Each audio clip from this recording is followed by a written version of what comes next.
അപ്പോൾ ഗൈസ് ഇതേപോലെ ഒരു സാധാ പേപ്പർ വെച്ച് ഒരു നോട്ട് അച്ചടിച്ചെടുക്കുന്നത് എങ്ങനെയാണെന്നുള്ള ഒരു ട്രിക്ക് നമുക്ക് നോക്കിയാലോ.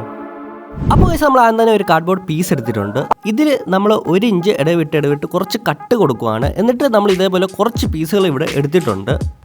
ഇനി നമ്മൾ ഒരു പീസ് എടുത്തിട്ടുണ്ട്. ആ പീസിൽ നമ്മൾ ഫെവിക്വിക്ക് തേച്ചിട്ട് അതിൻ്റെ മുകളിൽ നമ്മൾ അടുത്ത പീസ് വെച്ചിട്ട് ഇതേപോലെ നന്നായിട്ട് ഒട്ടിച്ച് വെക്കുക. അങ്ങനെ നമ്മൾ 4 പീസ് ഇവിടെ സെറ്റാക്കി വെച്ചിട്ടുണ്ട്. ഇതിൽ 2 പീസ് നമ്മൾ 8 സെൻറ്റിമീറ്ററും 2 പീസ് നമ്മൾ 10 സെൻറ്റിമീറ്ററും ആണ് എടുത്തേക്കുന്നത്. ഇനി ഈ 4 പീസുകൾ നമ്മൾ ഇതേപോലെ അറേഞ്ച് ചെയ്തിട്ട് ഒട്ടിച്ച് വെക്കുകയാണെങ്കിൽ നമുക്ക് ഇതേപോലത്തെ ഒരു ഓപ്പൺ ബോക്സ് കിട്ടുന്നതാണ്. കുറച്ച് ഭംഗിക്ക് വേണ്ടി നമ്മൾ ഇതിൽ കളർ പേപ്പറും കൂടി ഒട്ടിച്ച് വെച്ചിട്ടുണ്ട്. ഇനി ഗൈസ് നമ്മളൊരു പേന എടുത്തിട്ടുണ്ട്. ഈ പേന നമ്മുടെ ഈ ഒരു ബോക്സിൻ്റെ ഒരു സൈഡിൽ നിന്ന് നന്നായിട്ട് കയറ്റി അങ്ങ് വെക്കുക. ഇനി ഗൈസ് നമ്മൾ 1 മീറ്റർ നീളമുള്ള ഇതേപോലത്തെ ഒരു കളർ പേപ്പർ എടുത്തിട്ടുണ്ട്. ഈ കളർ പേപ്പർ നമ്മൾ ഈ പേനയിലോട്ട് നമ്മൾ ഒട്ടിച്ചു കൊടുത്തിട്ട് ഇതേപോലെ നന്നായിട്ട് റോൾ ചെയ്തിട്ട് ഫുൾ അതിലോട്ടങ്ങ് റോളാക്കി വെക്കുക.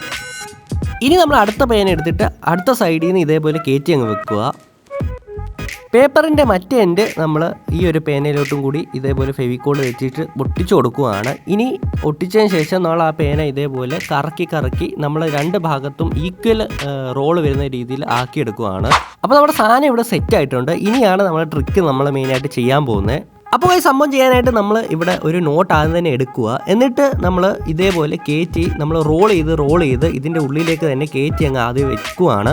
ഇനി ഇതിന് ശേഷം നമ്മൾ ഈ ഒരു സാധനം തിരിച്ചു വെച്ചതിന് ശേഷമാണ് നമ്മളിവിടെ പേപ്പർ ഇതിൽ കൂടെ കയറ്റി വിടുന്നത്. അപ്പോൾ ആ കയറ്റി വിടുമ്പോൾ നമ്മൾ മറ്റേ പേനയാണ് ഇവിടെ കറക്കുന്നത്. ശരിക്കും നമ്മൾ മറ്റൊരു പേന കറക്കുമ്പോൾ ഈ ഒരു പേപ്പർ ഇതിൻ്റെ ഉള്ളിലേക്ക് കയറി പോവുകയും നമ്മൾ നേരത്തെ വെച്ചിരുന്ന ആ ഒരു നോട്ട് ഇറങ്ങി വരികയാണ് ചെയ്യുന്നത്.